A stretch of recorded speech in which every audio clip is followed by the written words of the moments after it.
नमस्कार दोस्तों, आज हम बनाने वाले हैं इन रसीले जामुनों से जामुन शॉट्स। देखिए कितने ताज़े और रसीले जामुन हैं। चलिए आज किचन में बनाते हैं जामुन शॉट्स।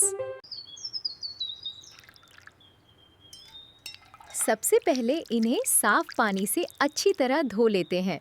जामुन पल्प, काला नमक, चाट मसाला, 1 चम्मच नींबू रस, पुदीना और बर्फ डालकर इसे स्मूथ ब्लेंड करें। अब तैयार जामुन मिक्सचर ग्लास में डालें। कितना सुंदर रंग है। ऐसी ही मिनिएचर रेसिपी के लिए चैनल को लाइक और सब्सक्राइब करें।